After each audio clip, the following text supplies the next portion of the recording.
A mensagem de hoje, irmãos, fechando o mês da família, é sobre a educação de filhos. Eu começo dizendo educar filhos, uma nobre missão. Esse é meu tema. Educar filhos é uma nobre missão. Alguém pode dizer, esse sermão não tem nada a ver comigo, porque eu não sou pai, não sou mãe, né? Ou eu ainda não sou, né, Jonilson? Está encaminhado, está no forno, daqui a pouco vai ser. Alguém diz, não, eu não sou, então isso não tem nada a ver comigo. Pelo contrário, irmãos. A aplicação da palavra de Deus, eu sempre tenho dito isso. Eu gosto de trabalhar datas especiais. Eu gosto de trabalhar datas especiais. Mas na Bíblia não existe dia dos pais, dia das mães, dia dos avós, dia das crianças. Não existe isso na Bíblia. Então a mensagem, Anitta, é para todos. Sejam esses pais ou não. Aqueles que geraram ou pariram, ou aqueles que são responsáveis por alguém. Um irmão mais velho, né? Às vezes não é nem mais velho, mas geralmente é o mais velho, um irmão mais velho, um tio, né? Eu uso muito a palavra padrinho, parece que eu sou católico. Eu vivo tanto com católico que acabo imitando a palavra. O padrinho, né? O padrasto, alguém que tem uma influência sobre a pessoa. Então, essa pessoa pode ser considerado pai. E como pai, ele tem responsabilidade. É verdade, irmãos, que desde a antiguidade, educar era uma tarefa tão árdua, tão difícil, tão complicada, que as pessoas gostavam de transferir para outra pessoa. Por exemplo, bem claro, lá no mundo da antiguidade clássica, clássica é greco-romana, lá na Grécia e em Roma, eles gostavam de contratar um escravo chamado de aio. Por isso que o apóstolo Paulo diz: a lei nos serviu de aio para nos conduzir a Cristo. Mas tendo chegado Cristo, não há mais necessidade do aio. Paulo está fazendo essa comparação bem pedagógica, bem da pedagogia da sua época, porque o nobre, o da família real, o palaciano, não queria ter trabalho com educar o filho, então contratava um escravo, e esse escravo ensinava o menino a ler e escrever, a sentar na mesa, a pegar os talheres, a dominar as línguas, algum outro a treinar com as armas. Então este aio tinha a função de educar o filho do nobre. É verdade que nos últimos anos esse tema voltou. Só que voltou, irmãos, bem típico de uma sociedade pós-moderna. A sociedade que a gente vive, essa sociedade fluida, essa coisa de termo da faculdade, essa sociedade fluida, que os valores passam tão rápido. A discussão de educar filho voltou e radicalizou por todos os lados. E os lados se digladiam, uns afirmando que a educação é um privilégio, um direito e um dever da família, privativo da família, só a família deve fazê-lo. Outros afirmam que é a escola e a sociedade. Quem educa é a escola, é verdade. Outros alegam que quem tem que educar é a religião. E eu e você, como é que ficamos diante disso? Qual é a sua opinião que você tem sobre quem é que deve educar? Eu sou professor, vocês sabem disso. E professor no mundo secular.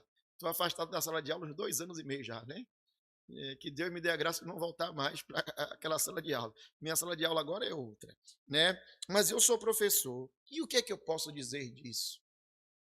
Mas o mais importante, meus irmãos, não é o que eu ou você podemos dizer disso. O que é que Deus ensina na sua palavra sobre isso? Então, mais uma vez, eu venho com um sermão carapuça. A pessoa não gosta dessa expressão, mas eu gosto tanto dessa expressão.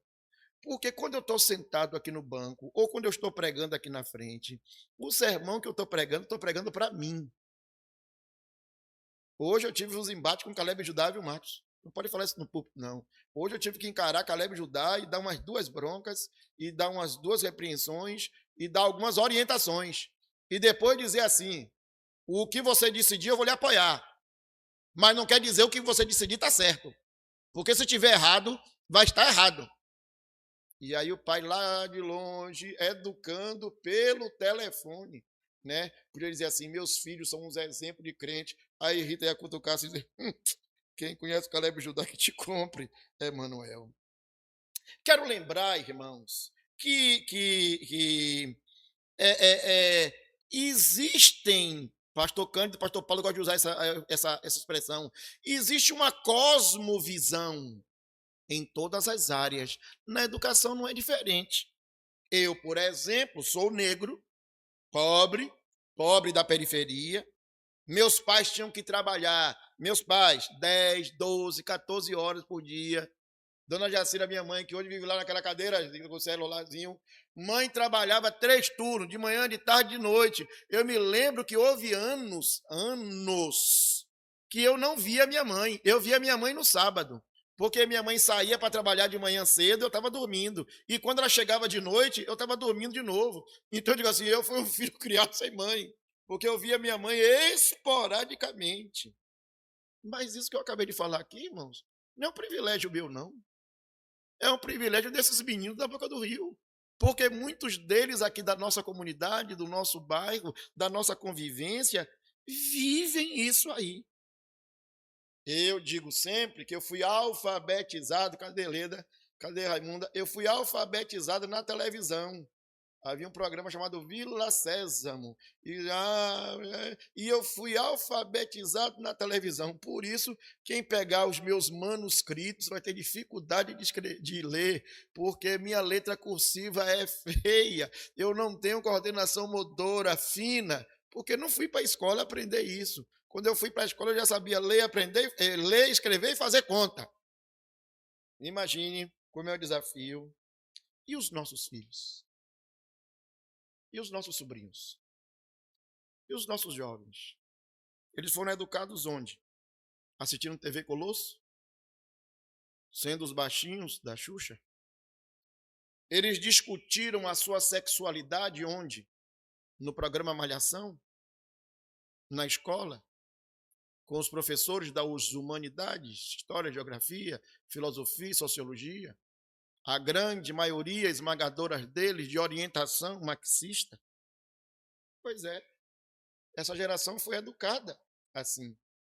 Porque muitos dos nossos pais, apesar de todos os argumentos que nós usamos, se omitiram na educação de seus filhos.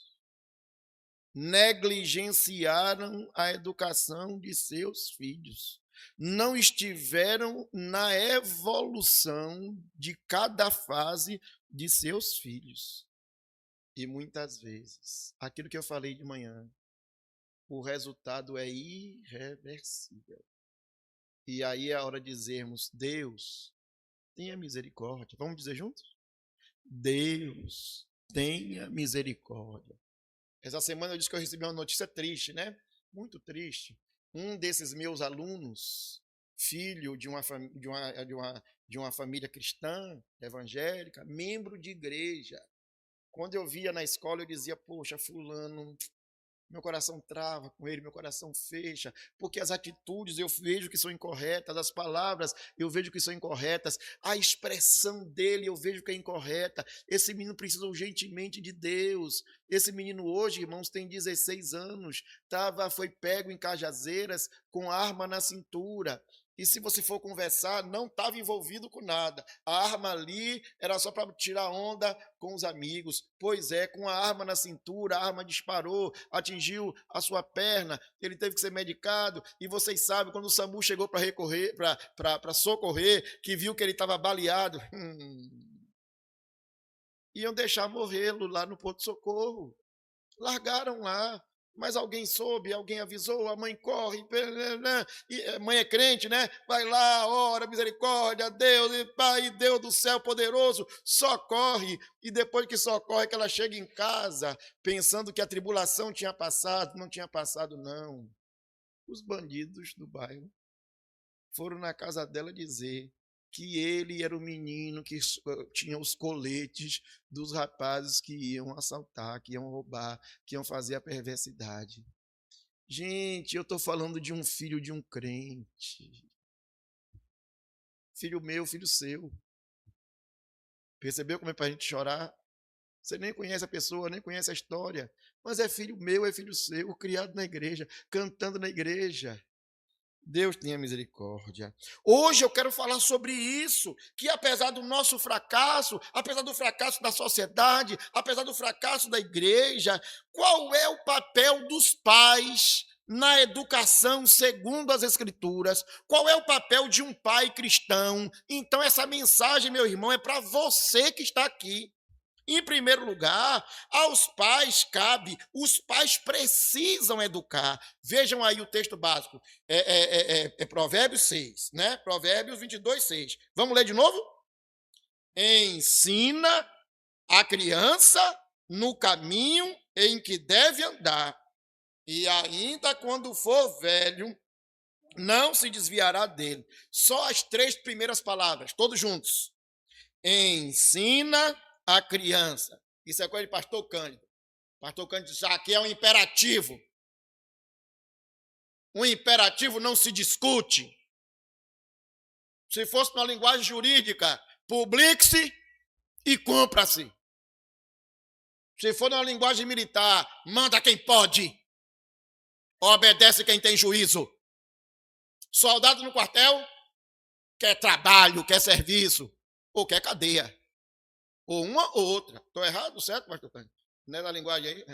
Aí. Anitta olhou para você aí. Se aprume. Ensina a criança. Irmão, é uma ordem de Deus. Aí Melo diz assim, não, presbítero, essa ordem de Deus foi para aquela época. Eu não tenho influência sobre a vida de Bia. É verdade que sobre a vida de Bia, Bia tem o pai e a mãe dela. Mas você, como tio, é referência. Percebeu aí agora? Leda ia viajar, Leda se aposentou, ia deixar a Gabriela aí solta na buraqueira, ia viajando pelo Brasil todo, pega Camamu, não sei onde, não sei onde. Aí arranjaram um neto para Leda. Pegou para criar, agora é seu, se vire. Ensina a criança.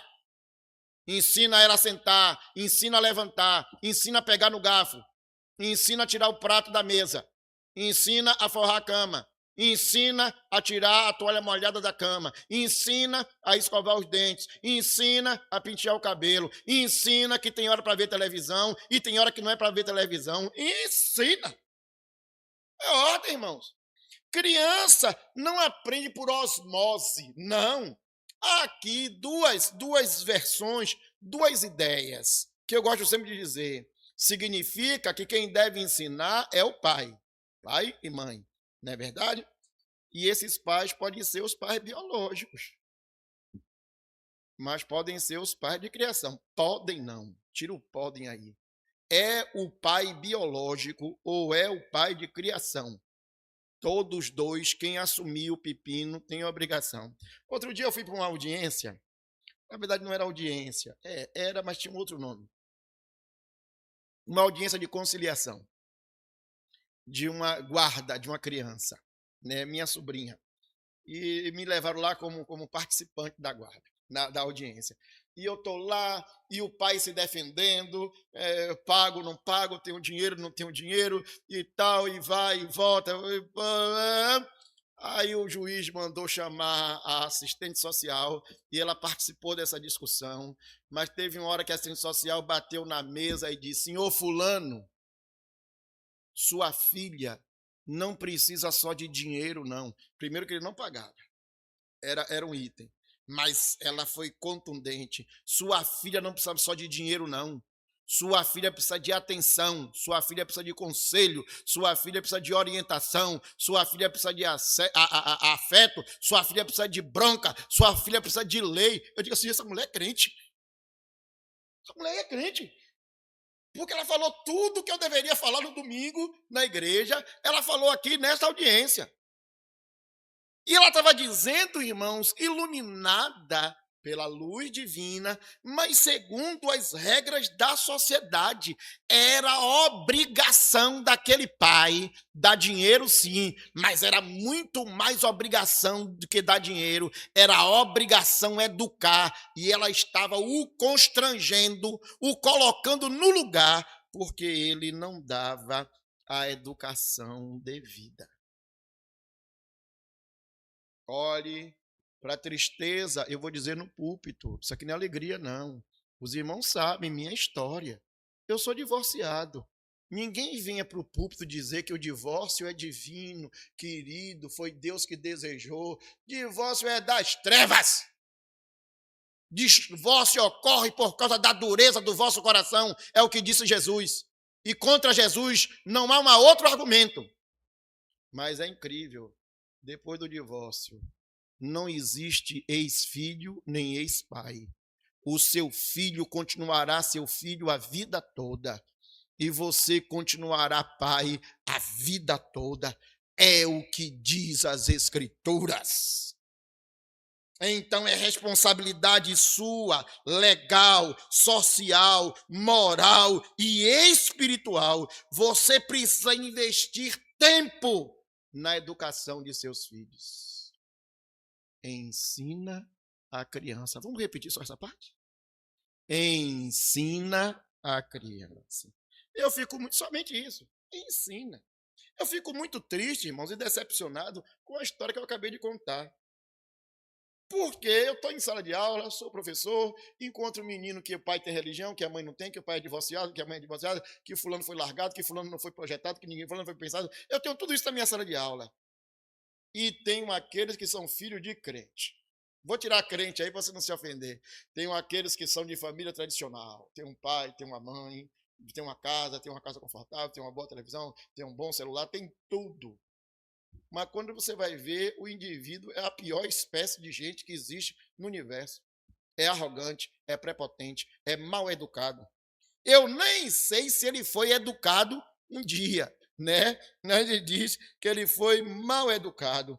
E o pior, quando eu começo a investigar e apertar o juízo, alguém diz, é filho do pastor, é filho de crente, da igreja tal, ou da igreja tal, ou da igreja tal. Eu digo, filho de crente, desse jeito. Porque se o mundo jaz no maligno, você espera que esse filho de crente tenha recebido uma boa educação na igreja e muito mais na família. Mas eu descubro que os pais fracassaram nisso. É sobre isso que o apóstolo Paulo ensina quando diz: e vós, pais, não provoqueis vossos filhos a ira, mas o quê? Criai-os na doutrina e admoestação do Senhor. Então isso é importante, viu, Val? Seu neto vai demorar um pouquinho de chegar, mas quando chegar, tem que ensinar para ele a doutrina. Não é a salvação, não. É a doutrina e a admoestação do Senhor. Aqui na casa de sua avó, você bagunça mais do que na sua casa. Mas tem ordem aqui. Danielzinho está se preparando já. Né, Rita? Danielzinho está se preparando já. Pois é. Pai não converte filho, Sérgio. Você não vai converter Levi. Você vai pregar para Levi. Você vai testemunhar para Levi. Levi vai ver o evangelho em você. Foi que eu fui outro dia para o sepultamento de Miriam de João, ex-esposa. E eu fiquei triste, porque eu encontrei uma geração toda dos filhos e dos netos, todo mundo afastado do evangelho. Mas eu fiquei feliz porque eles todos, Marcos, no sepultamento, disseram assim: nesta casa aqui nós ouvimos o evangelho. Nessa casa aqui, minha mãe e minhas tias oram frequentemente. Nesta casa aqui, a palavra de Deus é pregada e vivida. Uma palavra que pode resumir a vida de minha mãe é amor. Minha mãe era amor, porque Deus é amor. Aí o da França fez assim: nós precisamos de Deus. Foi a coisa que eu aprendi nessa casa. Aí eu fico contente dizendo assim: minha irmã partiu deste mundo tendo cumprido a sua missão. Ela não converteu nenhum de seus filhos e ela não tinha a obrigação de converter, porque quem converte é o Espírito Santo, mas ela viveu o evangelho dentro de casa. É a obrigação dos pais viver e testemunhar o evangelho. Eu quero lhe perguntar, meu irmão, sua filha vê o evangelho em você? Seu filho tem visto o evangelho em você? a santidade, a salvação, o louvor, a exaltação, a adoração, o amor. Em segundo lugar, os pais precisam viver aquilo que ensinam. Vejam de novo aí, só tem um versículo essa mensagem. Ensina a criança no caminho. Até aí. Vamos repetir de novo? Ensina a criança no caminho. Terceira vez, todo mundo junto. Ensina a criança no caminho. Eu gosto quando prego esse texto dizer aqui, há uma expressão importante, que é em o caminho. Isso é coisa da Universal.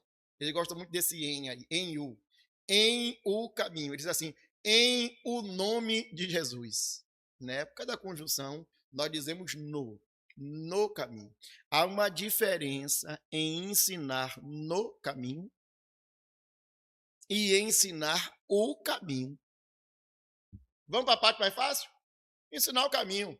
Como é que chega em Piatã? Sérgio me perguntou de manhã. Você atravessa a rua aqui, pega um ônibus para Itapuã, aí vai, passa o primeiro atacarejo, no segundo atacarejo você solta. Aí é ensinar o caminho.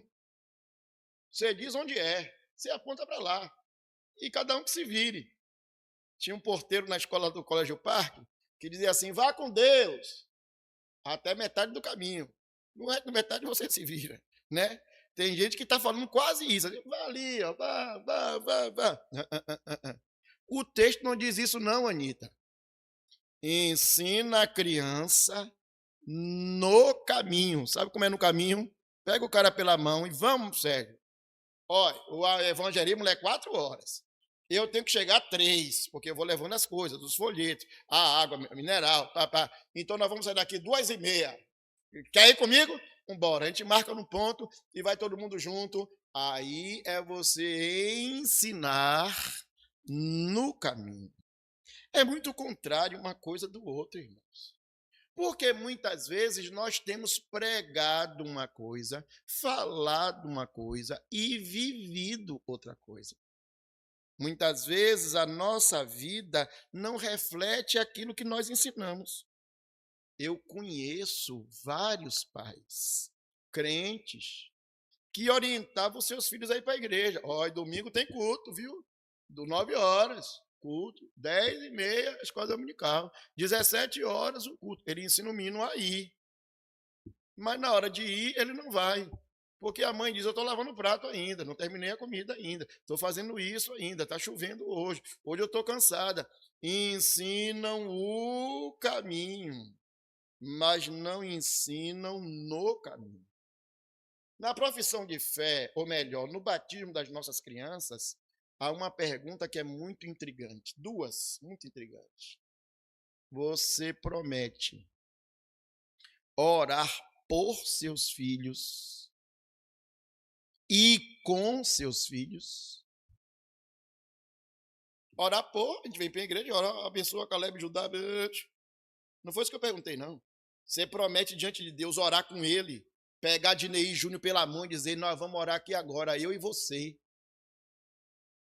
Ao aprender a orar o Pai Nosso, aprender a orar os salmos, a gente gosta de orar os salmos, né? A recitar o salmo, né? Orar por sua avó, orar por sua mãe, orar por sua família, orar pela sua professora, segurar ele pela mão e orar com ele. Tem hora que ele não quer orar, não. Mas a gente precisa orar com ele. Irmãos, isso é muito importante. Olhe, eu gosto de falar, não pode falar de família, eu gosto de falar, é minha família, né? É culto de família. Teve uma época na vida que eu disse assim, eu não vou ensinar mais a Bíblia para Caleb e Judá, não. Quem tem que me ensinar a Bíblia são eles. Eles que têm que ler para me explicar. É verdade que é um método de ensino também, né? Porque eles tinham que ler, estudar para me explicar. Era legal, porque eu ia fazendo pergunta. Na época do batismo deles aqui na igreja, da profissão de fé, eles pediram ao pastor fazer profissão de fé. A gente estava no Antônio Pinto Cabral ainda. Pastor Paulo ficou 2 anos cozinhando Caleb e Judá. 2 anos de Ney. Quer fazer a profissão de fé? Você vai me responder as perguntas do catecismo. Então, toda semana, pastor Paulo fazia 2 perguntas. Demorou 2 anos para fazer. Foi o exame do conselho mais longo que eu já vi, 2 anos. No dia que chegou para fazer a pergunta aqui, o pastor fez, eu não tenho pergunta mais nenhuma, porque eu já fiz todas durante 2 anos. Eu parei para pensar nisso. Ensina a criança no caminho. Eu fui trabalhar numa escola evangélica, lá na primeira igreja batista, que os irmãos sabem que se desviou da fé, né? Eles estão G12 já há muitos anos. E colocaram um professor para trabalhar comigo, Everaldo. Hoje vocês chamam ele de pastor Everaldo. Everaldo, professor de português. Colocaram Everaldo para me evangelizar, porque o pessoal achava que eu era macumbeiro. Eu andava com as batas, eu gosto muito de bata, um pouco com camisa folgada. O pessoal entendeu que eu era macumbeiro. Aí botaram Everaldo para me evangelizar. Aí eu perguntei, vocês evangelizam como? Porque, pelo que eu saiba, evangelizar é ler a Bíblia, ler o Evangelho. Então, você quer me evangelizar? Você vai ler o Evangelho para mim. Everaldo, para me evangelizar, leu o Evangelho de João. E nós sentávamos, Marcos, à tarde. Ele ia lendo o versículo, ia me explicando. E ele ia me explicando, eu ia perguntando mais coisa. E isso aqui é o quê? Isso aqui. E como é que você não sabe se você vai me evangelizar? Se você vai me evangelizar, você tem que saber. Aí ele ia estudando para me explicar o Evangelho. Ele me explicou o Evangelho de João todo. Eu digo, agora você está bom. Agora eu quero ler uma outra coisa. A Bíblia é grande. Eu quero que você leia para mim o livro de Efésios. Só que em João você explicava uma parte. Não era um capítulo todo, né? É um tema que a gente faz, Johnilson, os temas, né? Em Efésios, não. Eu quero que você me explique versículo por versículo. Eu evangelizei Everaldo, ele achando que ele que estava me evangelizando. Irmãos, use a estratégia para evangelizar dentro de casa. Pegue seu filho e bote seu filho para ler o evangelho para você. Mas não é só deixar ele ler, não. Ele vai se confrontar, porque ele diz assim, não furtará. Mas o senhor roubou ali na padaria 50 centavos, ou R$1, ou R$2. Ou você vai dizer, não, meu filho, vá devolver, porque esse dinheiro não é nosso, esse dinheiro é dele. Então o pai precisa ensinar a criança no caminho, vivendo com ela, louvando com ela, adorando com ela, vindo com ela para a igreja, vindo com ela para diante de Deus. Não é aquela máxima dos fariseus, façam o que eu digo, mas não façam o que eu faço. Jesus diz que nós somos a luz do mundo e o mundo deve olhar para nós para ver as nossas boas obras e glorificar ao Pai que está no céu. Quando eu faço uma boa obra, uma boa ação, vivo o Evangelho, não é para a minha glória, é para a glória de Deus. Aleluia. Essas palavras que hoje te ordeno, disse Deus a Moisés, estarão no teu coração. Mas não é só no teu coração, não. Tu as inculcarás. Eu gosto dessa palavra inculcar. Inculcar é colocar na cuca, colocar no cuco, né? Inculcarás aos teus filhos. Quando? Quando dela falarás. Onde? Assentado em tua casa, andando no caminho, ao deitar-te e ao levantar-te. Educação cristã, meu irmão, é para todo dia, toda hora. Rita está cansada de ouvir. Eu chego na casa da minha mãe, tiro o sapato. Ela fez, eu já lhe disse 200 mil vezes que sapato não deixa junto do sofá. O sapato bota do outro lado. Apanhou tanto e não aprendeu. Rita já fica da cozinha assim. Não adianta, irmãos, falar de paz se o clima de sua casa é de guerra. Não adianta falar de céu se na sua casa vocês vivem o inferno. Não adianta falar de amor se na sua casa só tem desrespeito e violência. Não adianta falar de realização pessoal se vocês vivem criticando um ao outro, desprestigiando, desrespeitando um ao outro. Precisa-se falar de paz e viver a paz. Precisa-se falar de amor e demonstrar o amor através de gestos, de palavras, de situações. Precisa-se falar de realização e autoconfiança, elogiando e incentivando o outro. O exemplo não é apenas uma forma de ensinar, mas a mais eficaz de todas. Eu que estou expondo aqui o Evangelho de Mateus, tenho mostrado para os irmãos. Jesus faz. Depois Jesus orienta os discípulos a fazer junto com eles. E daqui a pouco Jesus sai de cena. E os discípulos aprenderam aquilo e agora estão reproduzindo. Eu quero lhe perguntar, meu irmão, que tipo de pai você é? Que tipo de pai você tem sido para o seu filho, para a sua filha? Se seu filho for igual a você, como é que ele será? Você já parou para pensar nisso? Em terceiro lugar, vamos para o versículo de novo? Em terceiro lugar, os pais precisam ensinar a andar. Todos juntos? Ensina a criança no caminho em que deve andar. Até aí. Todo mundo junto de novo? Ensina a criança no caminho em que deve andar. Eu estou vivendo uma fase boa, os irmãos sabem, eu repito isso toda hora, está ficando até chato já. Daniel, minha vida hoje se chama Daniel. Essa semana, eu estabeleci com a Aísse alguns dias, a Aísse voltando a trabalhar, né? Diego já voltou a tempo, já é mãe de primeira viagem e está cansada. Aí eu estabeleci que uma tarde é a minha tarde de plantão. Diego fica todas as manhãs com ela, né? E uma tarde é minha, a quarta-feira. Só que quarta dessa semana houve alguns problemas, aí eu fui quarta, voltei e fui sexta. Então sexta foi o meu plantão com o Daniel. É engraçado, Marcos, é bom, é gostoso, né? Porque ele já está na fase de fazer fisioterapia, ele é prematuro, tem uns exercícios para fazer. Aí você sacode Daniel para cá, aí você vira Daniel para cá, aí puxa a perninha para cá, aí puxa o braço para lá, aí faz a malhação para cá. Daqui uns dias, ele vai estar fazendo isso sozinho. Mas enquanto ele não sabe fazer isso sozinho, é o pai que tem que fazer. Neste momento eu sou pai, o pai do pai, né? O pai da mãe. Eu sou o avô. Andar, irmãos, numa linguagem popular, é andar com os próprios pés. Os irmãos entenderam isso? Que ensinar a criança a andar, Anitta, é dizer assim, você vai andar com os próprios pés. Você vai trilhar o seu próprio caminho. Você vai fazer as suas próprias escolhas. Você vai tomar as suas próprias decisões. Porque nem sempre seu pai e sua mãe vai estar ali perto de você na hora de você decidir. Os pais devem orientar e ser o exemplo para os filhos.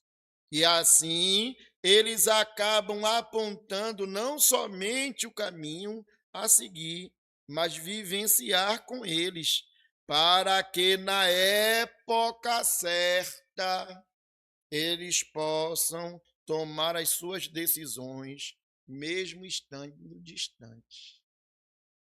Lembra do filho pródigo? A gente só fala mal do filho pródigo, né? Tem um bocado de coisa para falar mal daquele cara. Aquele cara não valia um tostão. Se dependesse de mim, aquele cara não ia para o céu de jeito nenhum. Tinha que morrer lá, comendo comida de porco. Mas Deus, graças a Deus, Deus não pensa como eu. Deus é muito mais do que eu, infinitamente mais. Porque Deus o amou. E Deus continuava falando com ele. E eu digo sempre, Melo, que quem Deus usou para falar com o filho pródigo foi o pai. Presbítero, o pai estava tão longe. Como é que o pai falou com ele? O pai falou com ele na consciência. Ele tinha feito tudo de errado, tinha destruído sua vida, tinha destruído seus valores, mas seu pai continuava preso na sua consciência. Por isso ele diz assim, ó, na casa de meu pai, os trabalhadores são tratados com respeito. Ele está dizendo assim, ó, meu pai é um homem justo, meu pai é um homem bom, meu pai é um homem crente, meu pai é um homem santo, meu pai é um homem de Deus. Mesmo que eu volte para casa e ele não me aceite como filho, se ele me aceitar como trabalhador, como servo, como jornaleiro, eu estarei mais bem cuidado do que nessa situação que eu estou. O pai Val continuava preso na mente dele, continuava preso no coração. Hoje de manhã, quando eu perguntei de um herói da fé, Raimundo da Santana gritou logo, meu pai, né? A ideia que ela tem do pai dela, de um homem santo, de um homem puro. Outro dia eu estava pregando aqui, conversando sobre os pais, a Helena disse assim, ó, meu pai não era um grande pregador, nunca foi. Mas na rua toda, todo mundo sabia que era o homem mais justo, o homem mais honesto, o homem que tinha o melhor testemunho lá em Jequié. Ele era uma referência na sua rua. Olha que memória, olha o peso da memória deste pai. É disso, irmãos, que o texto bíblico está falando. Ensina a criança no caminho em que ela deve andar. E aí vem a coisa mais gloriosa que Deus nos ensina, ainda que for grande, ainda que for velho, ainda que envelheça, esta palavra não sairá do seu coração. Eu volto para aquela frase, pai não converte filho. A promessa aqui não é de conversão, não. Mas a conversa é que a marca de Deus ficará nele para o resto da vida. E é essa marca que, em nome de Jesus, nós esperamos que traga ele de volta. Pastor Cândido deve lembrar, não sei se é da época de Cândido, acho que é um pouquinho antes de Cândido, lá em Jeribatuba, Dona Guiomar e seu Misael. Talvez Cândido lembre da memória deles, do nome. Mas não é antes de Cândido. Mas seu Misael, gente, um pescador de Jeribatuba, Dona Guiomar, quero dar ênfase a Dona Guiomar, eles oraram pela conversão dos filhos, são 5 filhos. E do período que eles estavam vivos, todo mundo se desviou. Josué ficou na igreja como presbítero, depois se desviou também. Todo mundo longe da igreja. Dona Guiomar teve diabetes, teve que tirar as pernas, igual a mãe de Francisca, tirou as 2 pernas. Não faltava um culto de oração da SAF, só parou de ir quando foi amputada. Mas orava em casa todos os dias, citando o nome dos filhos. Eu acho tão bonito. Ela citava o nome do filho por filho, de neto por neto. Tem hora que a gente até cansa, né? Mas Deus não já sabe? Não era dizer, os filhos. Ela citava o nome de um por um. Val, depois que minha irmã Guiomar faleceu, todo mundo voltou para a igreja. Só Josué que eu não sei por onde anda. Todo mundo voltou para a igreja. Deus ouviu a oração daquela mulher. Ela não viu o resultado em vida da sua oração, mas eu gosto de dizer, ela viu com os olhos da fé. Não se desviará dele. Trouxe eles de volta, clamou, chorou, intercedeu, suplicou e Deus atendeu o clamor da sua serva. Então, irmãos, isso é a palavra. Ele vai trilhar o caminho dele, mas a semente que Deus colocou no seu coração vai produzir fruto. E eu ainda digo mais, se for de Deus, se não vier pelo amor, vem pela dor. Isso mãe não gosta de ouvir não, viu? Mãe só gosta que venha pelo amor. Mas Deus de vez em quando usa a dor. Lembra de Jacó? Eu não falei de Esaú de manhã? Vocês acham que Jacó era crente? Jacó não era crente, não, gente. Jacó era membro de igreja. Jacó era filho de crente. Jacó era neto de crente. Sempre que apertava um juízo de Jacó, ele dizia, o Deus de Abraão e o Deus de Isaac. Só se referia, Jodilson, ao Deus dos pais dele. Ele não dizia, meu Deus, não. Trilhou, fez, negociou, casou, teve filho, enriqueceu, foi enrolado, foi trapaceado, tá voltando para casa. No Val de Jaboque, ele tem aquela briga com o anjo, que briga gloriosa. Aquele anjo ali é o próprio Jesus, viu, irmão?